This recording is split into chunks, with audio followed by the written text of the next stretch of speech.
So the following clips are extremely useful highlights from our accelerator program. Now, these calls happen every single week, multiple times per week, on top of the one-on-one calls that our clients get from or with their client success managers and myself. Now, in these highlights, we cover everything from offer creation, from outbound to actually getting more bookings, to sales, leveraging sales assets, what to say on the calls, how to position themselves on the calls, service delivery, removing themselves as the founder from the day-to-day, mindset even, optimization, anything we can to help our clients. This is what we cover in these coaching calls. This is the general coaching call. So before we go into the highlights, I get a lot of questions of what is the accelerator program? And honestly, and the biggest thing that I want to convey is that it's not a course, it's not some free or paid school community, it's not some coaching program. The way that we like to look at it is a partnership where we work with you, your agency, any team members that you have, and we guide you through the entire process of proven systems. So everything that you would need to run an agency, from the offer creation, how to present what you do in the best way, how to position you as the industry leader in what you do. Then once you have that, how to actually get the qualified bookings in your calendar. So firstly, getting 1, 2, 3 calls a day, then automating that process. Then once you have calls coming in, how do you actually convert these calls into client sign predictably and many times on one call? Then, okay, once you sign the clients, how do you get results for them systematically, predictably? And then once we have all of these 4 things, the final and 5th step is how do we systemize this and remove you as the founder from doing all of these things and being involved in all of it. So that, the reason why you started the agency in the first place, I assume, is to have some sort of freedom, whether it's financial, whether it's time, whether it's location, having all of this run, again, without you needing to be involved. So if you are interested in joining the accelerator program, working directly with myself, with the team, being guided through the whole process, compressing time, just check the first link in the description. It'll give you a bit more insight as to what it entails, and there'll be a link to book a call with someone from the team. We can just see if there's a fit, give some recommendations, and if it is the best decision, we'll recommend that for you. And look, I understand for something like this, it definitely is not free. So we have another set of resources that will be very beneficial for you if you are looking to sign more clients, book more meetings, and that's our free community. Now, in this community, we compiled all of our best resources, free resources on booking calls, on signing clients, on creating your offer, on systemization, on removing yourself. But we also have, and this is one of the most important parts, a weekly call every single Thursday with myself, hosted by me, where I can directly speak to you and we can discuss your agency and solve bottlenecks. A lot of the people who join these calls, they start out doing nothing and they add an extra 2K, 4K, 5K, 10K a month. And then many times they just join the accelerator program after that. But regardless, the goal of that program is to help you out for free so that if you do want to eventually scale, you can partner with us and we can just speed up that process. So as you know, investing into the paid program, you will get faster results, but it's perfectly fine if you want to dip your toe in the water, see what it's like, and then eventually transition after that. So that'll be the second link in the description.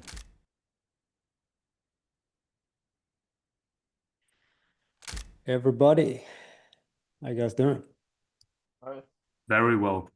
Okay, very well. Hey guys. All right. And Leila. Aspat. Clean setup, man. Carlo, Rodrigue, Frederick, David, Leila. Thank you. Of course, man. All right. So this is the coaching call. This light's shining really bright. I'm gonna turn this down in a second. But other than that, this is the coach call. So any questions you guys have, just drop it in the chat or raise your hand. Any updates as well, let me know. Always love to hear the wins on you guys' sides. I know Rodrigue had some calls last week. They go well. Well, they were okay. I did not sign any clients, but they give me some feedback to improve my offer, which is great. So V2 is coming tomorrow. 100%. Just get the reps in. Okay, cool. So for this call and for the future ones, just because the last ones went quite a bit over, we're going to prioritize the chat questions. So anything that you guys have, the chat questions will be answered first, and then we'll go to the hand questions straight after that. The last call went around 90 minutes, the one before around 2 hours, but we don't stop. Frederick, want to kick us off? Okay. I was just about to send that into the chat. Okay. So I'm rather wanting to target people who are already making like 6 figures per year or more. And currently I'm just limited to Instagram because my LinkedIn accounts are still restricted. And I was sort of curious, like, how can I sort of like define whether they're probably making like rather like six figures per year? Of course, you can probably like see like from some images, this guy's definitely making that amount. But like, for example, if they just have like branding or something, like, how can I determine that? Yeah, that's a great question. Who's your niche again? Agency owners as well. Agency owners. And your LinkedIn's restricted. Yeah. Yeah. So the best approach that I found, because again, as you can imagine, like we go after agency owners and we want the established ones, six figures per year as well. What we find is that the best approach to find them is, as you can imagine, LinkedIn, but also using lead sourcing tools. So if you have access to something like Apollo, you can actually search them on there, find the list, and then get the Instagrams from that. You won't get all of them, you won't get 100% of them, but at least even if you get 70% of them, you can still reach out to those directly. So Hmm. that's the approach I found to be best if you have the budget for Apollo, which is around $100. So I would definitely recommend it. Other than that, if you're going after agencies, some of the common factors that we see across the agency who are established is that they don't market themselves as like a single person freelancer where it's like, I am a Facebook ads expert. It's almost a standalone entity. So if you can find an agency, let's say like Frederick Media or something like that, and you click the suggested, you'll most likely find more agencies as opposed to like solopreneurs who do Facebook ads. Does that make sense? Yeah. Yeah. Sometimes they also have like the like founder ads in their bio as well. Okay. 100%. Yeah, I have some more questions that are quite short as well, so I'll just ask them as well. Yeah. Okay, so how much time should we like really plan in for a sales call? Is that like 90 minutes or something? Because I saw like the objection handling modules and felt like, well, like if I have like A to J, like all the rebuttals, this could take like some time, and I don't want to have like the next call being sort of like caught like cut off or something because of that. Mm. Well, best case scenario, you close them quick, nice 30 Yeah. minutes. But I block off, and I would recommend blocking off 45 minutes. That's the standard amount of time. They usually end up going for an hour if you are objection handling pretty deep, getting the close. Okay. But I would say, man, it's honestly very normal for a call to run over. Not to say it's going to happen all the time, but let's say you're closing a client, you're taking the payment, and it goes 5 minutes over. It's completely fine. You can just message them, update them, and say, "Hey, I'm just going to run a bit late, just signing a deal." Okay. Yeah. So you suggest like having like 45-minute long calls like planned and then have like 15 minutes like buffer time after that. Yeah. All I'll right. uh, show you guys an example. So this is what it should look like on the calendar. This is my one of my Yeah. closes. But it's like you can see 45-minute slot, 15-minute buffer, and they should be able to book on the hour only. Right. Okay. Yeah, then another thing for sales as well, like after I have my pitch and I'm asking like does it sound good for you? And then I'm sort of clarifying like what do I do if if the people are like on this like thermometer if they're saying like for example like 5 out of 10 or something, like what do I do then? Like of course I can ask like why that is, but what if I can just like not increase the score to something like 9 out of 10? What if you can't do that? Yeah, or like how to do that. So like transitioning from like after pitch to actually like talking about price and then getting like into objection handling, because I had a call and the call like sort of got like off track because I Mm. didn't really know like how to navigate that, and it never came to me actually like presenting the price. I was just objecting immediately. Yeah. Right. So it's like if someone gives a low score, 5, 6, even 4 out of 10, how do you actually get it up? Yeah, Okay. exactly. Yeah, it's a really good question. And honestly, it's relevant for everyone here because if anyone here is not using a temp check in your sales calls, it's like you're literally missing out on people telling you how confident they are on signing. It's like the best question you could possibly ask. So everyone should definitely use it. But let's say that they give you 4 out of 10. I've gotten that once. I was like, what did I do wrong? But pretty much you just want to ask them that. It's a terrible feeling. It's like, man, how did I talk to you for 45 minutes and we're at a 4 out of 10? But you just want to ask them like, cool, what do you think is holding you back from being like a solid 5 or 6 out of 10? Okay. I don't usually jump to like, oh, what's stopping you from being like a 10 out of 10? Because it is a big jump. But I'll usually just ask, like, cool, you're at a 4 right now. Appreciate you being honest. What do you feel like is keeping you from being like a solid 5 or 6 out of 10? Hmm. And like what if they say like, oh yeah, like you just doing it like pay on results or something, and that's just like simply not the model that I'm having? Like, what do I do then? Yeah. In that case, because in the actual sales script in the modules, it'll mention that if someone ever talks about like money or things like that in the temp check, you can pretty much just ignore that. So you can just ask them like, cool, so I mainly just want to get an idea of what the pros, how you feel on the process, because that's what's going to get you to the goal. So I understand you want to talk about like the guarantee and how the investment, all of that, but money completely aside for a second, just on the process, where would you say you land on that scale? Hmm. Make sense? And then like if they say something below like where I want it to be, then I ask them why that is. But Hmm. like what if they have like a reasoning that simply just not belongs to my offer? And like I think it sounds weird if I'm just like randomly changing my offer, saying like, oh yeah, we were also doing that and something like that. Like, Well, if it's genuinely just not included in your offer and you have no way of handling it, then that just is the case. But okay. if your offer actually does handle the problem, Yeah. let's say an objection that I'll get is like, people be like, oh, but I want you to send the messages for me, Hmm. things like that. Then you just need to give the reasoning to why that is, you know? Is there a specific thing that came up and then I can just tailor it to that? Is what you said, was that like an example like what you would say on a call, or was that like a question to you? No, I'm talking to you, Frederick. Okay. Yeah, so like technically I would have like the specific call recording as well, but honestly it was like on Saturday, so I Mm, can't even like 100% remember what exactly was happening there. I know that there was like a lot of disclarity and some things where I know like that I will do them like different next time. mm, So I think I'll just put in some more reps for sales first, and I think like if I have like a more specific question, like it will probably just get back to me and I'll like ask that like mm. later on the call. And yeah, so that's one thing. And then I have one last thing for LinkedIn, which is like I'm it's probably going to be very hard to get like the accounts that I have back, but I probably can like ask like friend or family to get like one account. And I think I assume like one account for the beginning is just like sufficient Mm. because I created like five and like all of them got restricted. Yeah. And I think that's also the reason why they got. But like if I have like an account that's currently branded to be like another person, like would I brand that account like to be like myself again and then message other people? Keep it as that person, but put Okay. that person at your company. Hmm. So I'll brand it in my company, but like pretend it to be like still that person. Yeah, Okay. exactly. And then I like pretend to be like an appointment setter of myself, or Yeah. like in case they're like Yeah. sort of like okay, perfect. Yeah. Okay, I really appreciate that because if I had done that wrong, oh, Yeah. not the account lost. But yeah. Okay. Thank Oh, good man.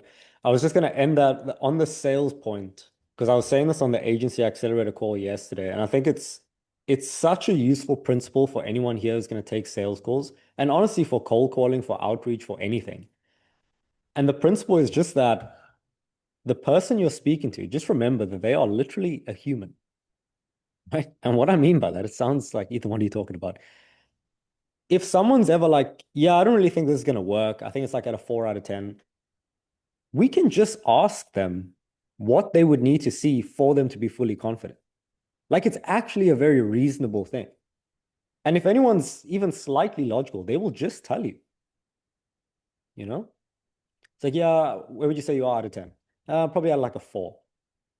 We don't have to like try and guess and like look at their body language and like their speech patterns to like analyze what's holding them back. It's like, oh, okay. And what do you think you would need to like have in place here to be at it like a 10? What's missing? Oh yeah, I just don't understand how this works. Oh, okay. If I just explain how this works and it made sense for you, would you be more confident? Yeah, definitely. That's it. Same with objections. Like, I really want you guys to understand this because it's like if someone says like, oh, I don't have the money to sign up for this. Okay, money aside, do you genuinely want to do this? Like, are you confident this will work? Yeah, I am. At that point, it's just logistics. It's like, okay, so you genuinely do want to do this. It makes sense. It's just money holding you back. Yep. Okay, so if we could just create a plan that could work with the money that you have right now, you would sign. Yep.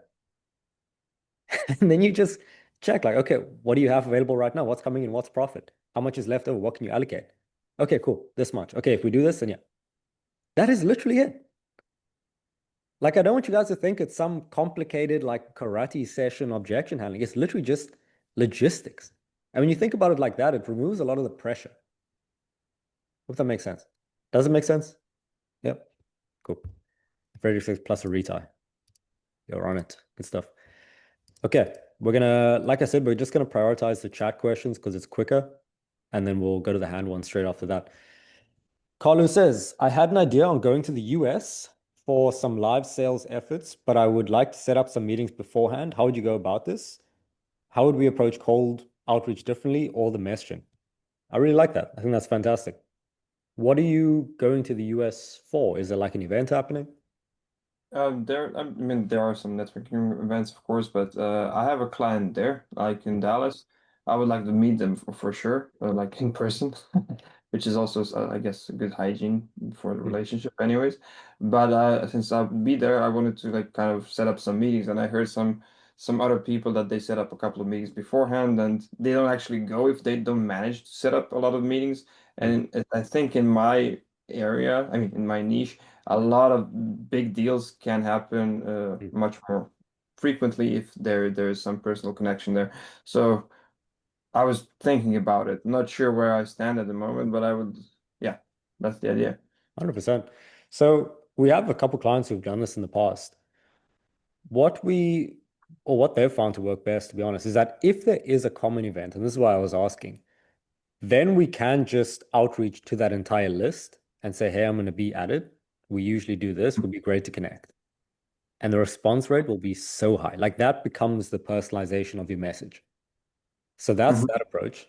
So if you can compile the events you're going to go to, find the attendees list, that's a great one. Now, if it's kind of like there isn't necessarily a common event that you're going to, but you're just going to be in a common area, Mhm. then we can just use something like Apollo, target people in a certain location, just filter by that, and then just outreach there. Um, we can give you the exact scripts that they use, but to be honest, it's just adjusting the personalized line. That's all they did. And what I mean by that is like, let's say we're sending an email and it's like, hey, Carlo, going to be in Dallas for the next couple days. And saw that you guys are in the software space. Just reaching out because we usually help software companies add an extra this amount in this time frame. We did this for this company. Would be great to connect when we're down, or would be great to get a coffee when we're down. That's the script that we found to work best. Does that make sense? Yeah, yeah, of course. I mean, do you do the complete flow, like the follow-up one, two, and then the eight follow-ups and everything, or or is it more simpler in this regard? What do you say? I don't see a harm in doing it because they won't like if we don't follow up and they haven't seen it, then it's our best chance of them seeing it. Yeah, So of course. yeah. I'll give it a shot. I'll let you know if you do have a script. I mean, if I guess it's really simple. No need to send anything over, honestly. It's fine. Thanks. Oh, good man. Anytime. Good luck. Thanks. Okay. Maria says, hope you're doing well. I am doing well. Hope you're doing well as well. Quick question. I noticed on your calls, even now, you just use a mic without headphones and there's no echo or feedback. What setup do you use for that? I'd love to replicate it so I can drop the AirPods or earbuds and keep the audio super clear. What do I do? I literally just use an external mic and nothing else. Honestly, this place where I am now, like just sitting in this area, it is usually pretty echoey. But I think because the mic is just so close to me, there's potentially less. But honestly, I think if you can just get an external mic, put it near you, you'll be perfectly fine. Oh, okay, sounds fine. Thank you. Yours sounds good, to be honest, man. But it's the Apple EarPod, so it's Really? not really. Yeah, yeah, That's yeah, yeah. pretty impressive. Some of the old versions of AirPods sound like they're talking through like a metal door. But Oh, Yours sounds good. Huh, okay, great. Yeah, one of my reps came on using like the old AirPods. I was like, no, we're buying you a mic. Like it just sounded so tinny, but yours sounds really clear. So that's great. Okay. I see some more people joining as well. Stefan and Droni. Good to see you guys. Shwan, Yuvraj, Tomas, Bendara, Carlo, Levi. Okay, let's carry on. Levi says, I've been recording a ton of in-depth SOPs recently and posted some as lead magnets. Do you think I should post them on YouTube as well? Or is that too much info on what I do? These are SOPs for my hires. I think it'll be great. I think it'll be perfectly fine. Are they on like, I've tried this in the past and I've put like SOPs on like systemization and like decentralization, and it never ends up performing that well on YouTube. But honestly, I think it's worth a shot. Do you not think that like giving away literally every single thing that I have, even for the people that I'm hiring, is too much though? Because this is like all the videos that I'm training with the people that are going to be working with me. I think the selling point of what you do is going to be the personalization and the done for you aspect of what you're doing. The way that I look at it is when you show what you do online, like in detail, it's an indication of your level of competence. Mhm. Do you know what I mean? It's like that. So there was one time when I was posting videos in the past and I used to think to myself, like, yeah, I'm giving away too much. But then I realized every prospect has no other indication of how good or how competent I am unless I just post it all. Otherwise, they just don't see it. You know what I mean? Yeah. So I would Okay. post. All right. All right. We've got a veteran on the call. Luke, how's it going, man? Good, brother. How are you? Been a long time, eh? Very much. How's everything your side? Good, good. We just cracked 50 for the first time. Really? Yeah. That's insane, man. Congrats. Mm-hmm. When we I know. I last time thought I we had to spoke, you come had here and like tell you. you had like 20 the first time or the last time we did an interview, right? Yeah, yeah, Madness. Well done, man. Congrats. That's fantastic. yeah. It's been a while, but it's been good. We're back. I was going through some of the operationalized stuff. It's still such good stuff to like recheck on every couple months. Absolute legend, man. I appreciate you coming to the call. Good to see you, Mm-hmm. man. What a guy. Okay, David. Hey man. So I've got a first small question and then a little bigger one. So the first one is my one client is just not working. So Hmm. yeah, I don't know. So I've been trying. I built his website for him, and now we are at the pain point and where we want to like plan our next steps. And we had a call on Friday, and he had just one job or two jobs, like just do two things. And the third thing was like to make his website available for me so I can just go on building it. Mhm. And he also didn't do that. And he had like much time to do that, like more, I think 2 weeks. And it all already, I would have dropped him already if it wouldn't be like one of them where I need a good, good words from him to tell to other clients. Mm. And it's been a big pain in the ass because he's very defensive.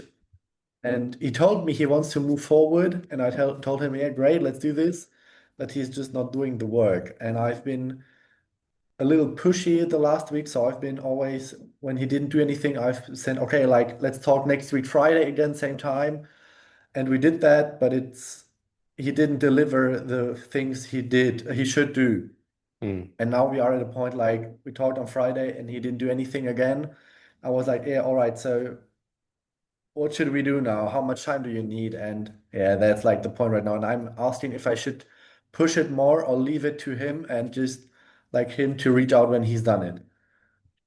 Okay, so just to confirm, you have a client right now.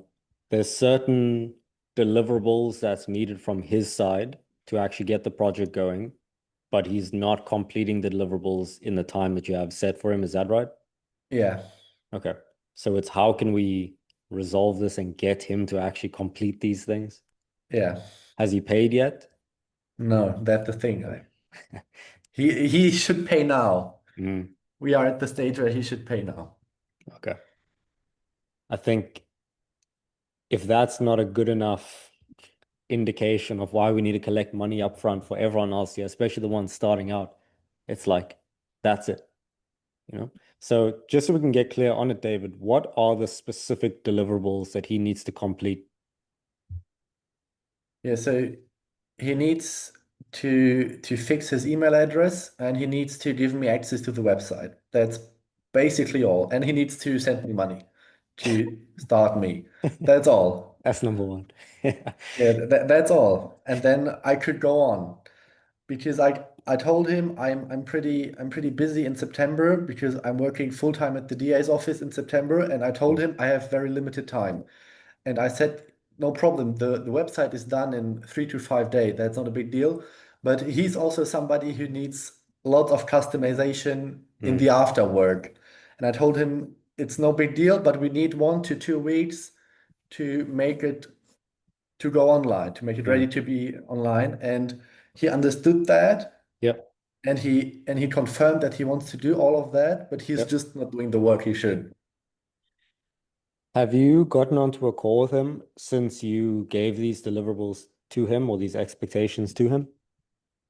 Yeah, so I gave him that like two calls ago.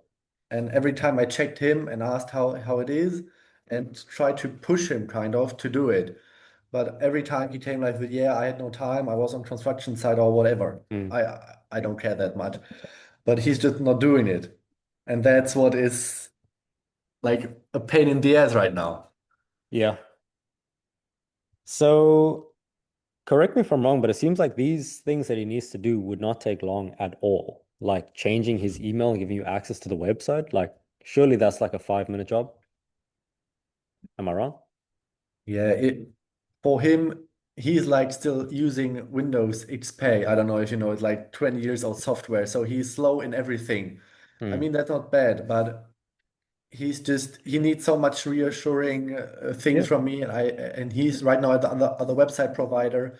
So I reached out to the website provider, I already made some things for him Yeah. he should do. Yeah. And the basic thing would, I don't know, take 15 minutes. I don't know. So it's not a big thing. I completely understand, man. And for context, like we've signed clients in the past, and specifically ones we recommended the email system. And you can imagine with an email system, it's like domains, accounts, email accounts. Like, is that the thing on my website? Like, people really just are clueless when it comes to this. And it's okay. Like, we're here to help them. But when I say, like, we would get onto calls to explain the absolute most basic things, it was a common thing. It's like, usually they would just set it up themselves, give us access. But for this client specifically, he was like 55 years old, which isn't even that old, to be honest. But he just never focused on like computers and stuff, I guess. So we would get onto calls and we would help him click every single button to get something done. Okay, purchase this. Okay, yes, click that button. Yes, it's okay if you click that red X button. Like, it's okay. Everything's going to be fine. You're not going to lose your domains. Like, everything. So honestly, for a client like this, David, it would be quicker for you to just get him onto a call and say, hey, we're going to do this right now. We're not going to end the call until we've done these things because this is what's needed for us to get started with it. And Yeah. honestly, like, I think there's a bigger principle in this that you can take, not just for your clients, not just for you, but for your future team and everything as well. And everyone on this call is that most people, you need to set the pace for things. If you go at other people's pace, especially like this one, it's not going to get done. But it's 15 minutes, man. It's probably like 7.5 minutes. So just get him on the call. It's like, hey, I completely understand. I'm going to help you with everything. Let's just get on this call. It should take 15 minutes. We'll get this done. We can get your website up. We'll get you making more money. Would that be okay? And just do it like on the spot. And he'll appreciate that. Yeah, I get that. So first thing is I'm doing most of my calls and also sales calls, not via Zoom. I just call with them on the phone. Yep. So that's the first thing. And the second thing is I wrote him a step to step how he should do that. So he knows, he technically knows how to do it. And he's not dumb. He knows what to do. He's just not doing it. Yep. So it's not a thing that he don't know what to do. He's just not doing it. And I am a little clueless. So you suggest that I call him and say, yeah, let's make an appointment for Friday, half an hour, and we do it together. Yep. Not for Friday, for Oh, today. Let's just get it done. yeah. You Yeah, know? all right. Yeah, I'm gonna try that. It's not the lack of information, it's just the lack of execution. It's not an information gap. It's just he needs that extra accountability or push or whatever it is. Yeah. All right, I'm gonna do that. Thank you. Right. And the second question, Sure. so I've been on a call with a client and we somehow came up to the price of the websites and I told him that and he was totally fine with it. And then he just asked me it was like completely random. He just asked me, yeah, like how long are you working on these things? Mhm. And then we kind of got into me reasoning myself how the price and my work is in context to what he's getting in the end. Mm. And then I asked myself, like with websites, my price is completely reasonable. I'm very, very cheap right now still because I'm still at the beginning. But I wonder, like we had it last week about that, like the prices, and if you don't know, if you're doing it for the first time, and if you're not sure if you can deliver. Mm. And I was lucky because it was like my mistake because I didn't avoided that topic, Yep.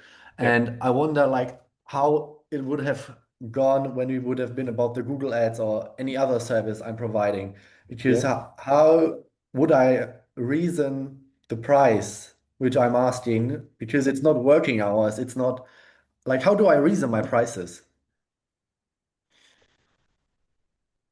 It's an interesting question because the first part of it you mentioned that he asked, what was the question he asked that caused you to go into like justifying your price?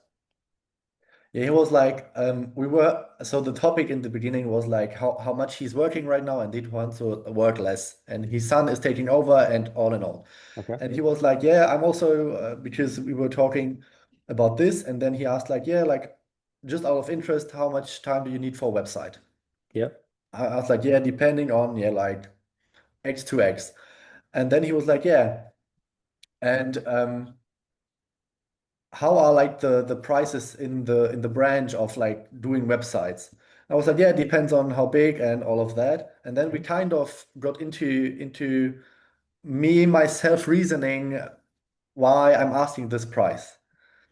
But that's where I'm concerned because it's like I get the first question, you answer that. The second question, you answer that. But how did we end up spiraling into you justifying your price? Like Yeah, I don't what was know. the I don't question know. that caused that? Or did you just end up just saying it because you thought it was necessary?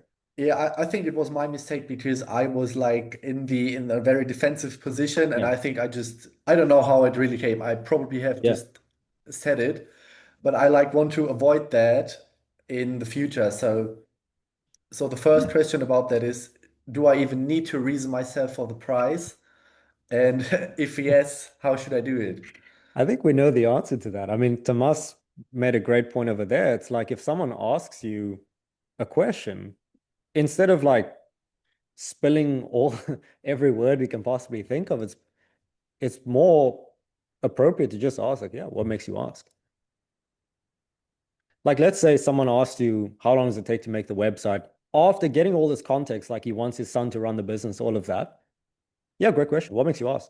Yeah, honestly, like I'm stepping out, I'm going on a holiday, and I would have a week to actually just like go back and forth with you to make this happen.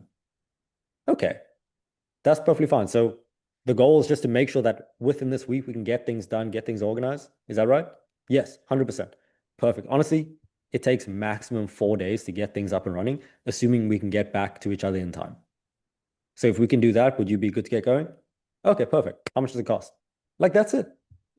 So I would want to analyze like how did we get to the point where you're justifying yourself?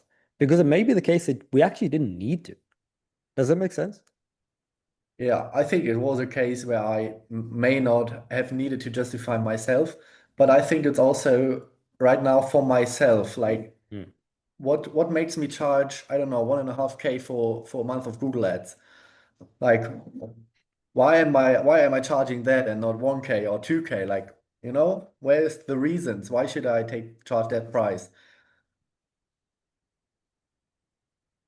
I don't think it's worth questioning the exact number that you're charging, 1.5 versus 1.6 versus 1.7, because at that point it is just it's subjective on what you should be charging. Should you do 10x value? Should you do 9.5x value? Like it's subjective. But what I think is worth thinking about and having a clear answer to is, why is working with you and having Google Ads or the website, why is it ROI positive? Why is it beneficial for your clients? These are questions that you need to be able to answer clearly. And it's for everyone here. Like, simply put, why should someone sign up to your services? And how can you justify it with numbers? Like, if, let's say we were doing outbound, or let's say we're doing lead generation. If I told them, well, look, we're going to build a system where you can learn, worst case, how to book 2 calls a day, 10 calls a week, 40 calls a month. You'll have that skill for the rest of your life. You'll know how to book calls and sign clients for the rest of your life. So if you can even just sign a client per week for a month at 2.5K, that's an extra 10K a month. Do that for a year, it's an extra 120,000. Do that for 10 years, it's an extra million per year. Whatever. So it's like a clear justification. And let's say we're talking about making an extra million per year and they pay us 10K. It's like, it's a pretty easy ROI. Do you know what I mean? Yeah, I get that. So since I don't know how much ROI I can bring to them right now, I think you you do. say, but I don't. The thing is, it doesn't have to be an exact number. It's like, okay, if I put $1 in, I'm going to make $4.35. It's like, what you're bringing to them is a system for predictably generating leads. And even if you just put $1 in and you make $2 out in terms of sales or clients signed, is that beneficial enough? Do you know what I mean? Now, obviously, you might not have Yeah, done it step by step yourself yet, and that's fine. But you just need to know, like, you're planning on making an ROI. It's a marketing service. Does that make sense? yeah, it does. I think a beneficial thing for everyone to just think about, especially the ones offering marketing services or anything helping business owners, advertising, marketing, sales, even consulting, you are literally offering them a way to make more money. Like, that is the pure goal. You're literally helping them to make more money. So if anyone ever says no, they just don't trust that you can do that. Like, that's it. You're just offering to make them more money. That's literally what we're doing here. So the ROI is baked into it just by you offering marketing services. Right? But did you have any Yeah. follow-up questions on that, David? No, not really. All right. All good, man. Good luck with the client. Thank you. Okay, Frederick says, I remember the gap I had in my line of questioning. After they talked about the temp check, let's say they're at 10 out of 10, how do I transition from them being confident to the price statement? Do I just say, is it cool if we talk about pricing now? Or is there a line I missed out of that? Honestly, it is that simple. I wouldn't use those exact words, like, is it cool if we talk about pricing? I would usually just say something like, cool, so the only other thing to cover would be the investment. Would it be okay if I walk you through that? But one thing I started doing as well, and that I have my reps do now, in between the temp check and the price, I give what the next steps would be. Right? So it's like, let's say we finish the temp check. Cool. So Frederick, honestly, from here, the only other things to cover would be what getting started could look like. Would it be okay if I just walk you through the next steps? Cool. So step one is we're obviously just going to cover the investment now. We'll get you onboarded, we'll get you in Slack, and we'll handle all the communication and onboarding steps through there. All make sense? Makes sense. Cool. So the total investment to help you get to the 500K is just 10K one time. Right? But that's pretty much it. Does that make sense on how we do the transition? So like basically after they said like 10 out of 10 or something to the temp check, I'm just like, okay, cool. So the next step will be to get you onboarded. Should I quickly explain how that works or like something along those lines? And they probably say yes, and then I just like walk them through like very okay. You don't have to do this step. I was even hesitating on mentioning this now because people are gonna be like, oh, no, I need to change my whole process. But just for us, because sometimes we get this question, just given the fact that there's like we get asked it pretty often. You know, it's like, do I just like go through this module? Are we gonna talk in Slack? Like, how do I know what to do next? So I will just explain what needs to be done.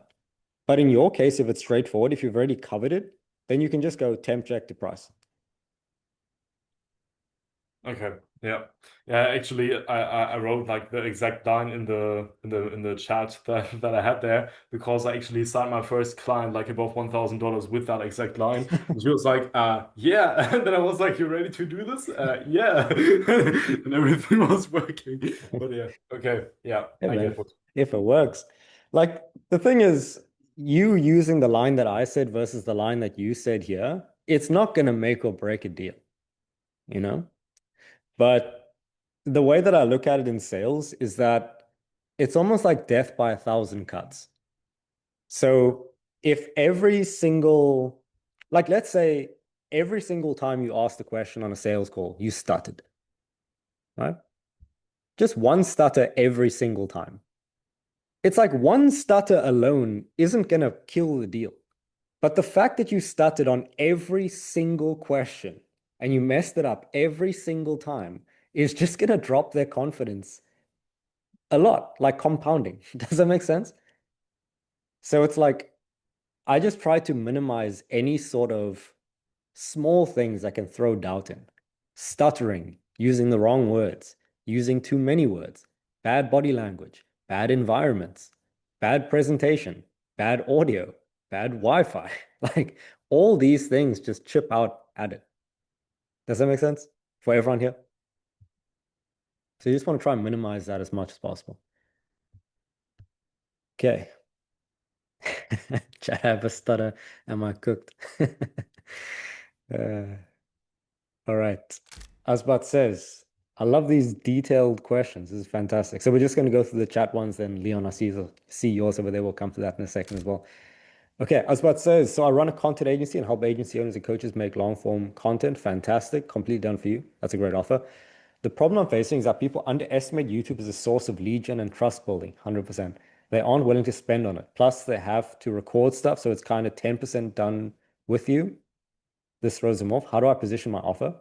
Yeah, that is a fantastic question because I can even speak from experience that I would think like that. It's like, oh man, I'm just posting another video. It's like, what is this going to do? But I think the first thing to understand, Asbad, is that it's completely our responsibility to present this value to them. And it's our job, right? So the way that I would do it for something like YouTube is, and content in general, there's two sides to it. There's the immediate, lead generation, literally just getting more leads. That can be quantified. If you get a lead per day, or let's say a booking per day, that's 20 calls every single month. That's even more over a year. Calculate, okay, what percentage of these would book in, or what percentage would close? Let's say 20% of these calls would close. That's 4 clients a month. That is 4 clients. Yeah. So then it's like, okay, how much money would that be? 4 times 2K a month. That's 8K signed, 8K times 12 months. Like, this is what I'd be doing on a sales call. I would be asking, how much do they charge? How many bookings would you want to be getting? And then just do that math. But then there's other sides to it as well, where it's like, how much is a brand worth? Because with something like YouTube, it's also going to make every call you take easier.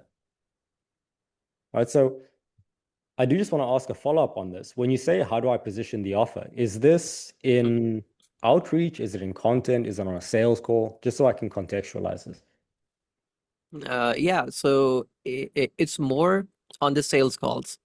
Okay, so like like especially on the sales calls, Hmm. because when I like ask when I like present the offer and everything that hey, I'll do YouTube. It's not like a very, I feel like this, that it's not like a very strong offer.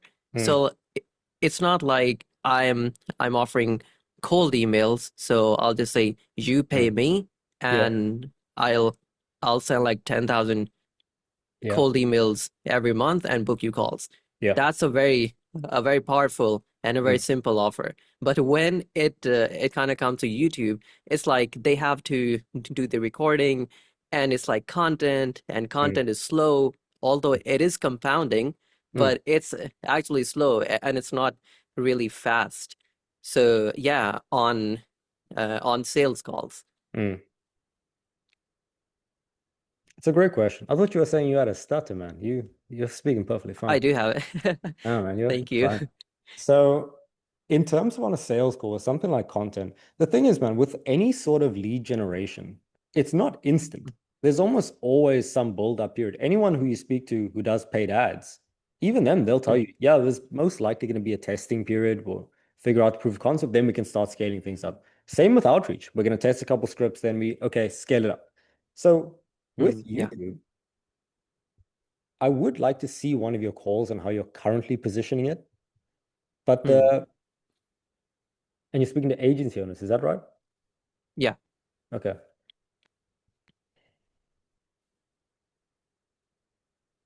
Because honestly, man, I would buy an offer like that. It's pretty straightforward. But I would position it as more of a long-term automated lead generation tool, right? Okay. So you're essentially competing with the cold email guys, with the lead gen guys.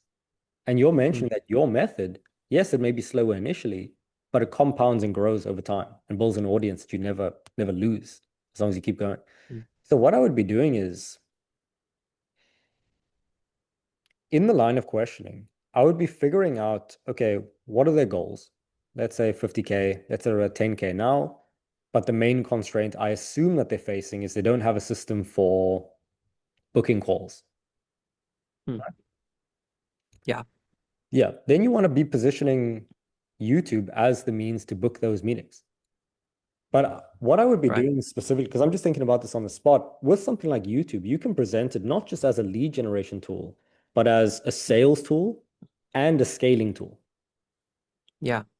Right. So what I mean by that is like, cool. So with the YouTube system, the first thing we're going to focus on is helping you generate leads. It's pretty straightforward. You'll record the content, we'll post it. You'll generate inbound leads, people who need what you're offering, that want what you're offering, that know who you are, that trust you, that like you, that want to buy from you. But now you're getting all these leads. But if you're working with, let's say, a cold email agency, it's going to be cold. You're not going to be able to close them. But if you're getting your leads from YouTube, your close rate's going to jump up from the current 17% to the 35%. This is what we see industry average. So you're going to be booking more calls and closing more leads.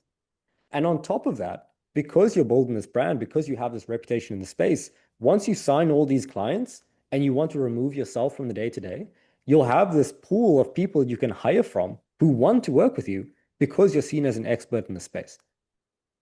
Yeah. So do you see what I'm doing there, though? I'm tying YouTube to all the aspects of growth. And if you can quantify these things, like do the math of, okay, you get this many more bookings and you close more, then you get a revenue number added. Like, so based on doing this, you'd be expected to add an extra 500,000. That makes it more appealing. Yeah. I know I just vomited like a million words, but does that make sense? We can go into more detail on it later on as well. Yeah.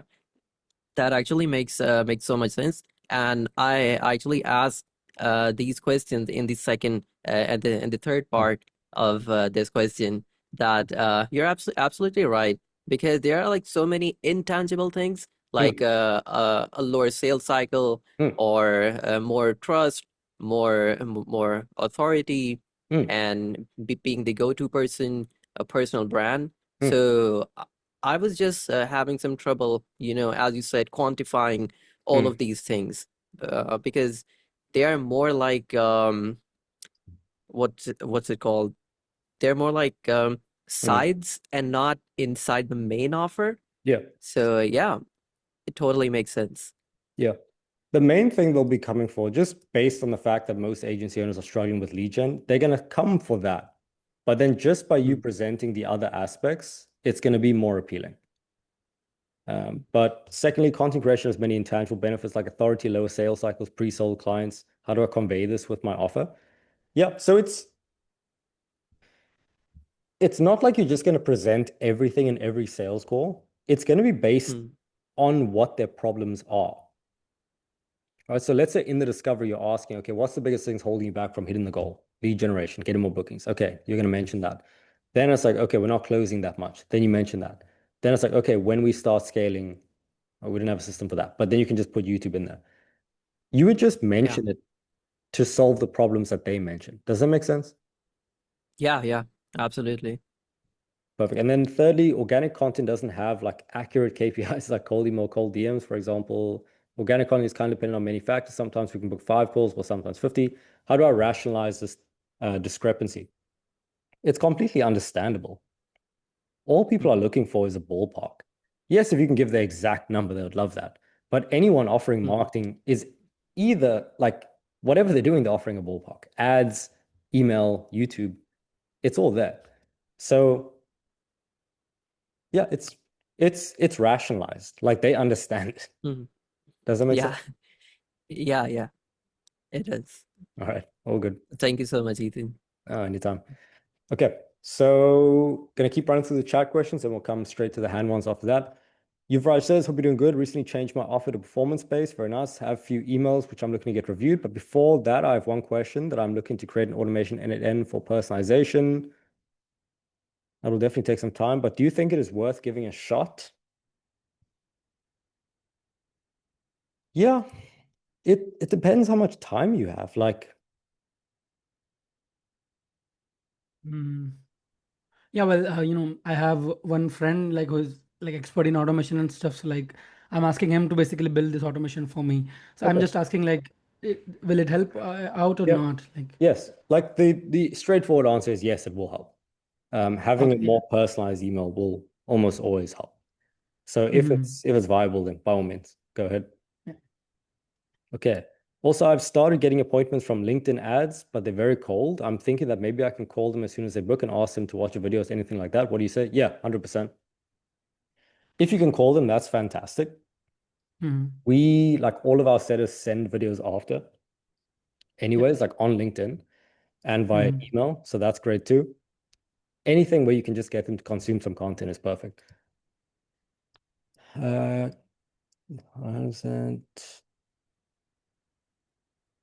Yeah, this is fantastic, man. Like I have nothing to change here. I did something weird. Interesting one. Okay, so I am definitely biased towards email number 1. Email number 3. I like email number 1 and email number 3. I would test those out. Okay. I mean, honestly, it's worth a test, number 2. Mm-hmm. I wouldn't have a ton of confidence in it performing compared to the first ones, 1 and 3, but I think it's worth a shot. Okay, yeah. Yeah. I'll try it definitely. Sounds good. Good luck, man. Okay, yeah, thank you. Cool. Yeah. Let us know how it goes. Okay, Leon, been a while. Ethan, can you hear me? All clear, brother. How are you? Over here in the West. How can I help? So I don't really have a question, but like I have some good news. Like yesterday, I almost signed my first client. Tell us So what happened. so it's not like I signed him through a connection, like my friend, his business partner in some way, connected me with him. I spoke with him, and he was interested in that.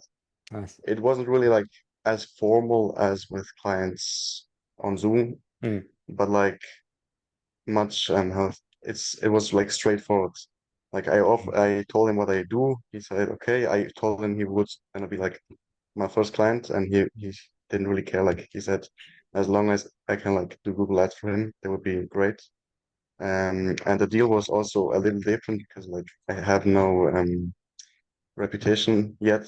So he said he will give me 1.5K for the first month to like do the ads for him, and then a percentage of the profit he generates he will then give to me. So it's like also a learning opportunity for me.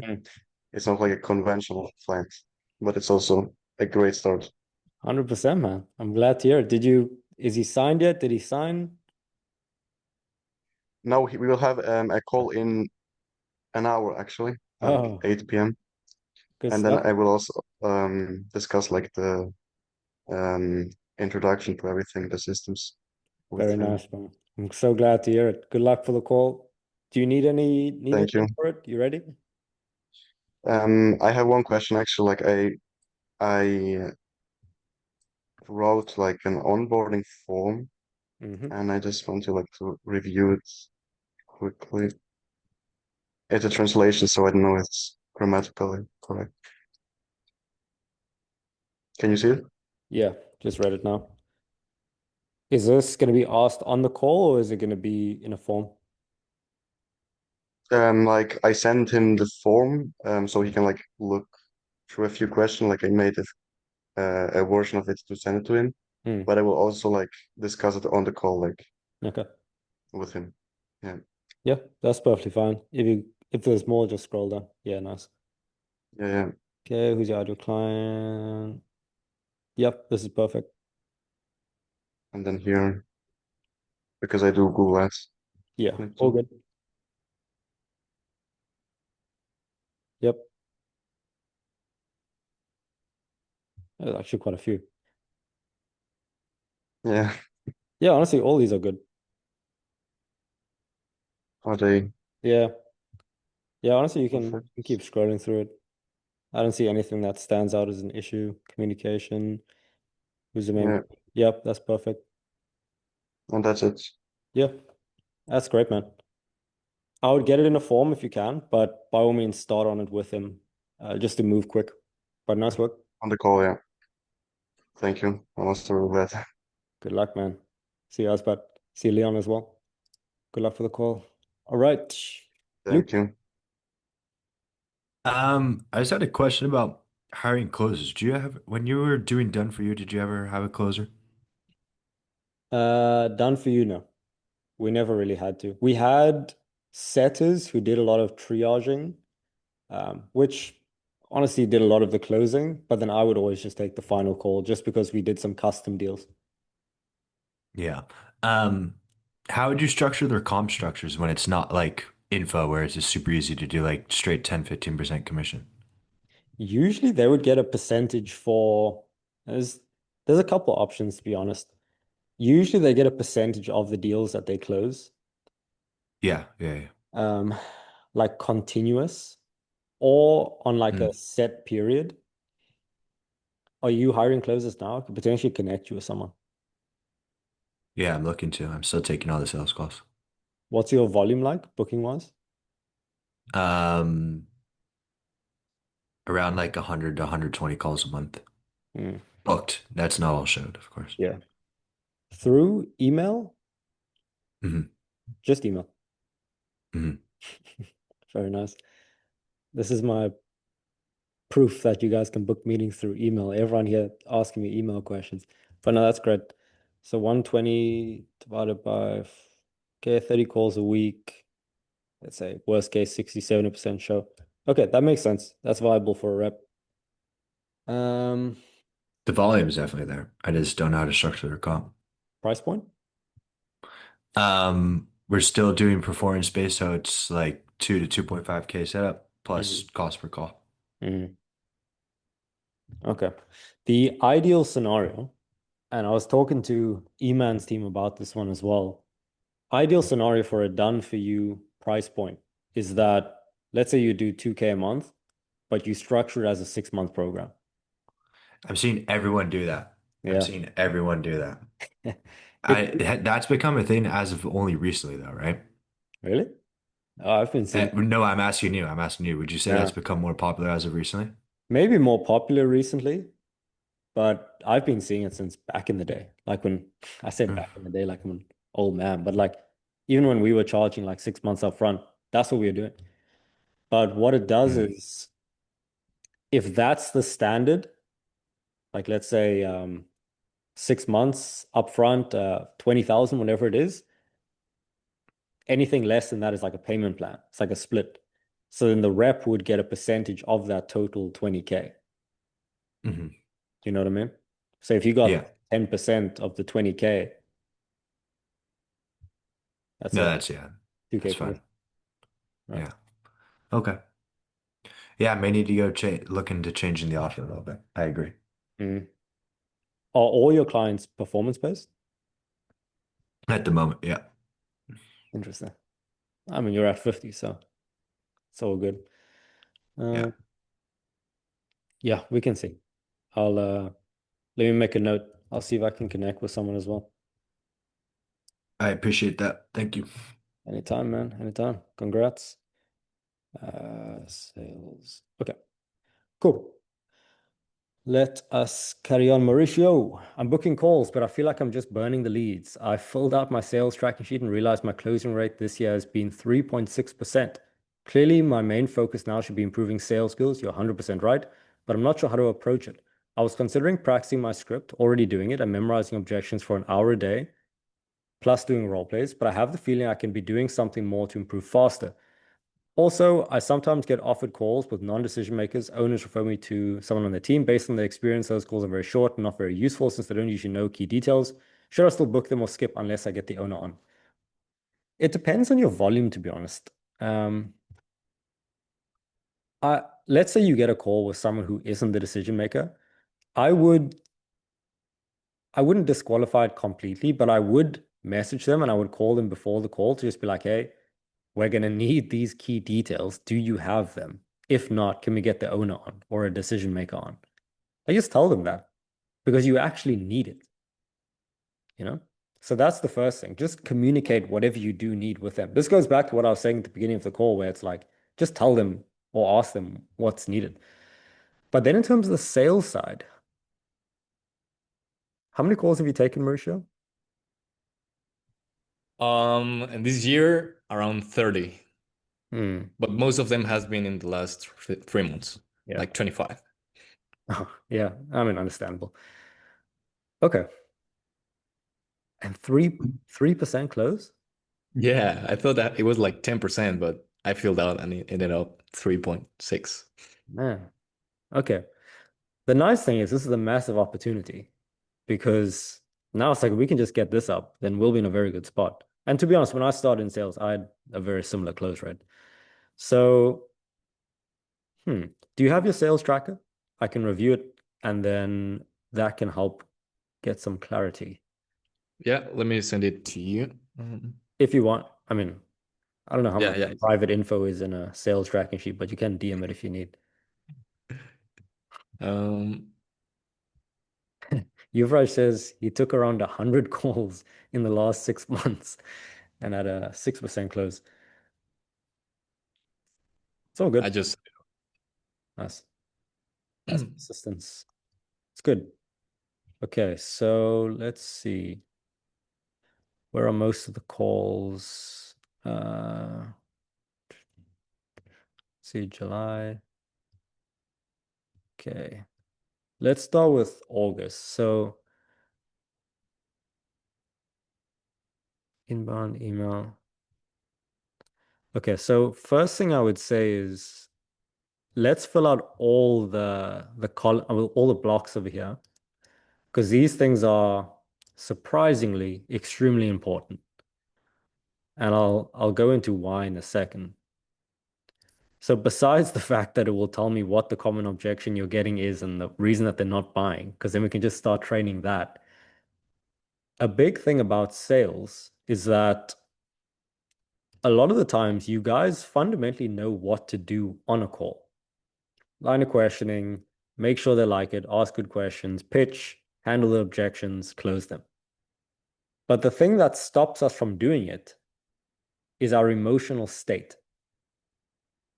Right? It sounds so like woo-woo fluffy stuff, but it really is the case. Right? And what I mean by that is like, I remember I've had so many like sales slumps in my career, where it's like 1 week I'll have like a 60% close rate. I'm just killing it. Like everything is great. Next week I'm closing at 13%. I'm like, why? Why is this happening? And then what I did was I got one of these, I mean, I used to have an Aura ring, but it's a sleep tracking in the Whoop thing. In the past, I had an Aura ring. And what I realized was the weeks or the months where I had the lowest close rate. Oh, nice. Ben has one too. The weeks when I had the lowest close rate were the weeks when I had the worst sleep. And the weeks when I had the worst sleep were the weeks where I was the most off track with hydration and diet and routines. I was like, this is probably telling me something. And then I didn't listen and I just kept going. And it took me so many instances to learn the same lesson. So the reason that I'm mentioning this, firstly, oh, Ben, you went from Aura to Whoop as well. Nice. Whoop's marketing is just too good. But the reason I'm saying this is that we need to track our logical side of sales, Mauricio, as well as the emotional side. The emotional is arguably more important. Right? We need to know how you're feeling on the calls. Are you feeling calm? Are you feeling tense? Are you feeling anxious? Are you feeling tired? Are you feeling stressed? Are you feeling angry? So many people I know get annoyed with their prospects and wonder why they don't buy. Then they get even more annoyed. I'm like, you're doing this to yourself. So also the call recordings, Mauricio. Yeah, and about the emotions, one pattern that I've seen is that before the call, nowadays I'm not like I'm okay. Like I'm not nervous at all. And during the call, I feel good actually. You know, when the call ends, I feel with energy and fine. But of course, they don't close.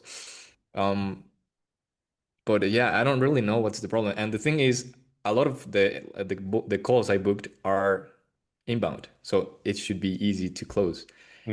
But I'm not being able to close them. You know. Send through one of your calls, man. I'll take a look.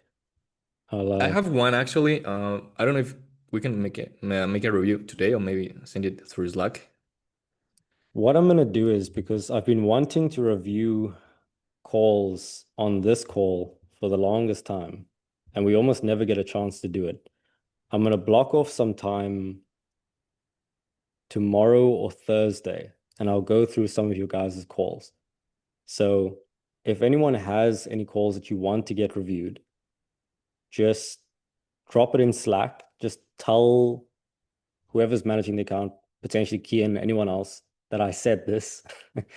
And then he'll send it to me personally, and I'll get my assistant to put it on my calendar. Then I'll actually take a look, because this is going to be arguably the main way where I can figure out what's the actual issue with your guys' sales process.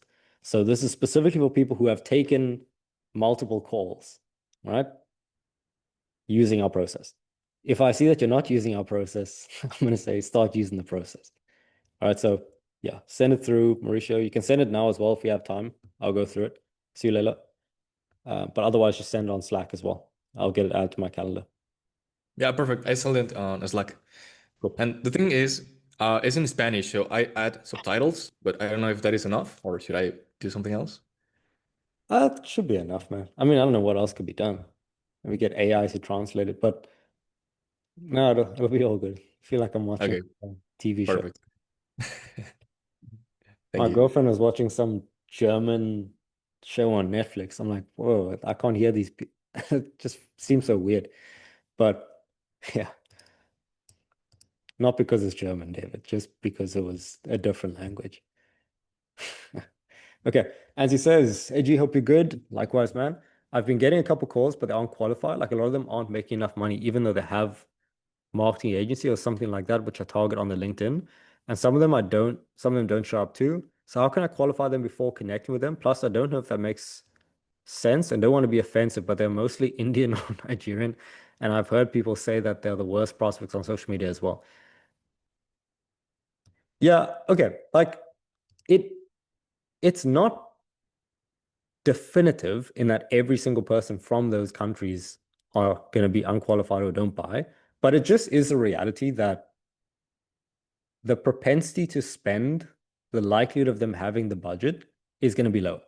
Same with the country where I'm from, South Africa. It's not very common where South Africans can afford a program like this or what you'd be doing as well. So it's completely normal. So because of that, we don't take calls with third world countries unless it's a exception. But we just automatically cancel them, to be honest. So don't feel like it's not like a personal shot. So that's that. Anzi's not even on the call. I think Anzi left already. All right, skipping this question then. Let me just double check. Unless I'm missing something. No, Anzi's gone.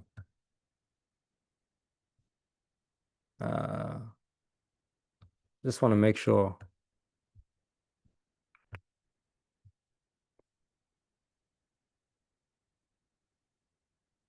Yeah, I don't see Anzi, man. I don't see Anzi. Okay.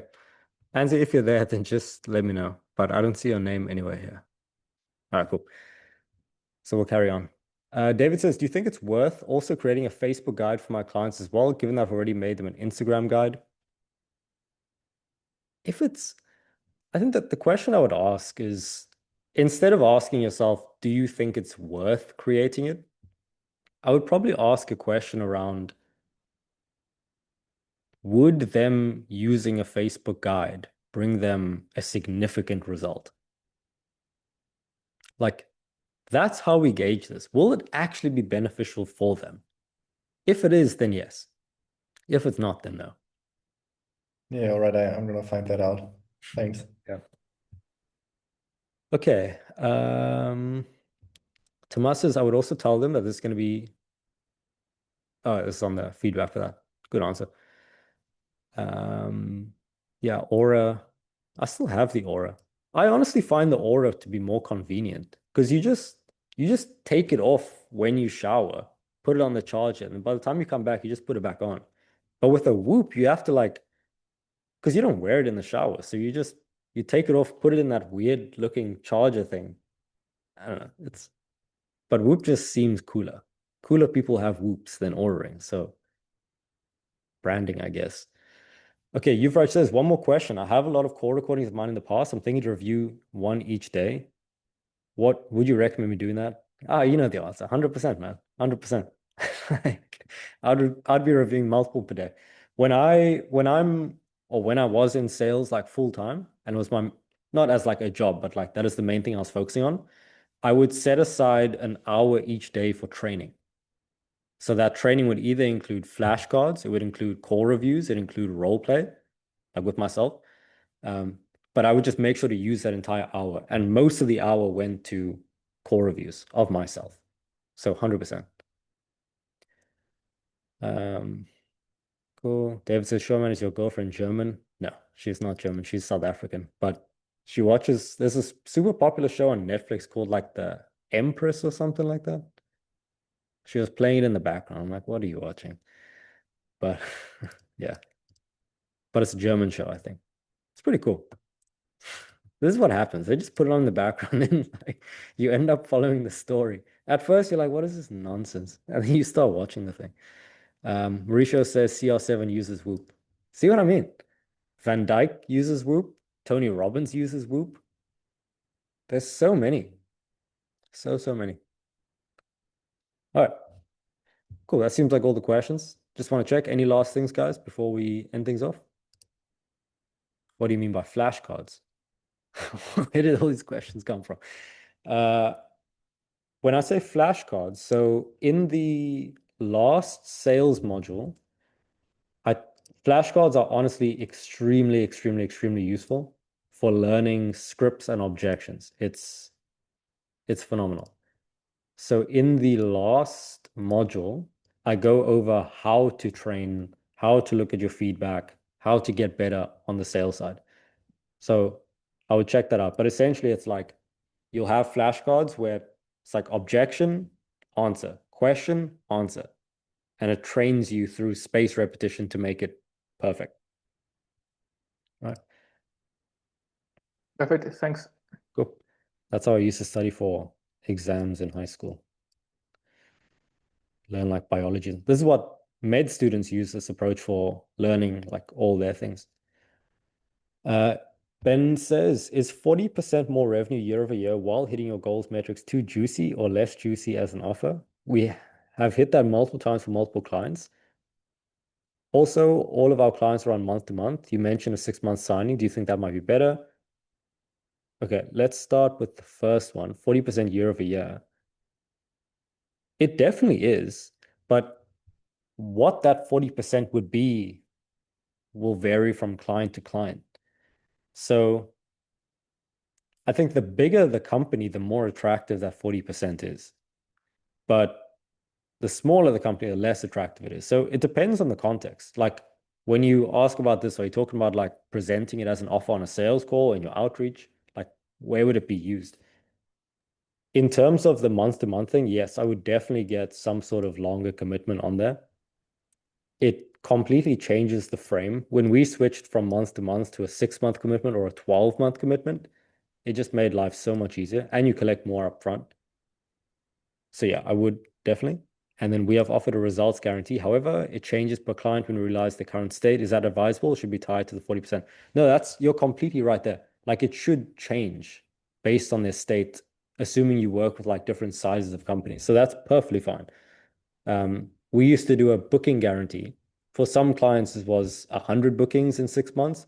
Others, this is for the done for you offer. Others were 30 calls in 6 months because they just wanted $1 million or $10 million companies. So it's perfectly fine to vary. And then David says, same with law, flashcards work, space repetition is key, 100%. Law is a tough one. Law is a lot of work, as I've heard. My last assistant used to study law. Okay, guys, it was good to see you all. Rodrigue, David, Tomas, Ben, David, Mauricio, Yuvraj, Marius, Stefan, Andronis, Stefan, and Emmanuel. Have a great one. All the best. See you guys Thursday. Bye, guys.